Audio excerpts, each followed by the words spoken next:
रक्षा विश्लेषण में स्वागत है। आज हम डिफेंस सेक्टर की कुछ सबसे बड़ी और ब्रेकिंग खबरों को डीकोड करेंगे। आज के एजेंडे में है पाक ईरान बेस विवाद, नेवी की नई लेजर तकनीक और डिफेंस में प्राइवेट सेक्टर की एंट्री। शुरुआत एक चौंकाने वाले खुलासे से। सैटेलाइट इमेजरी कंफर्म करती है कि पाकिस्तान ने एक ईरानी सैन्य विमान छिपाया है। इसके बाद अमेरिकी सीनेटर लिंडसे ग्राहम ने कह दिया कि उन्हें पाकिस्तान पर जरा भी भरोसा नहीं है। तो क्या अमेरिका ईरान के बीच अब बातचीत के लिए कोई नया बिचौलिया चाहिए? अमेरिकी अधिकारी तो यही मान रहे हैं। अब आते हैं स्वदेशी मोर्चे पर। हमारे इंडियन स्टार्टअप्स अब सेना के लिए एकदम कटिंग एज टेक्नोलॉजी बना रहे हैं।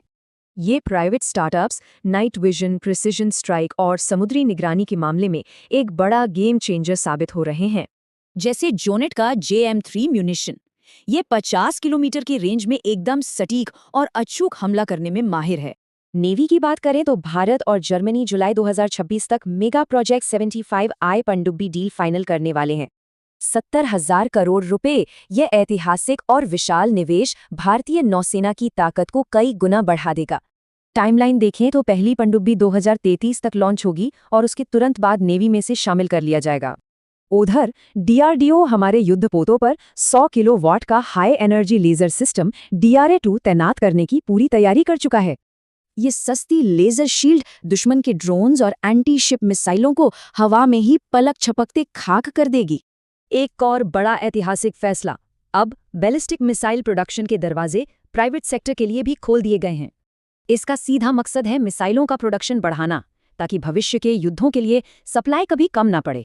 लेकिन हाँ, जो बेहद संवेदनशील और रणनीतिक तकनीकें हैं, वो अभी भी पूरी तरह से सरकारी निगरानी में ही रहेंगी।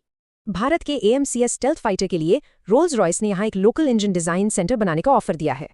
इस पार्टनरशिप में भरपूर टेक्नोलॉजी ट्रांसफर और भारतीय इंजीनियरों के लिए लोकल IP डेवलपमेंट का पूरा स्कोप शामिल है। भारत का ये 5th जनरेशन फाइटर प्रोग्राम तेजी से आगे बढ़ रहा है। जून 2026 में इसके प्रपोजल जारी होंगे। इस एडवांस्ड विमान को बनाने के लिए L&T और भारत फोर्ज समेत 3 प्राइवेट ग्रुप्स को शॉर्टलिस्ट किया गया है। ये एक बहुत बड़ा शिफ्ट है। सरकारी कंपनी HAL की मोनोपोली की जगह अब प्राइवेट सेक्टर ले रहा है। दरअसल HAL के पास पहले से बहुत ऑर्डर्स हैं, साथ ही तेजस डिलीवरी में देरी के कारण उन्हें हटाया गया। तो सवाल ये है, जब अरबों रुपए प्राइवेट सेक्टर में जाएंगे तो भारत की सैन्य क्षमता कितनी तेजी से बदलेगी?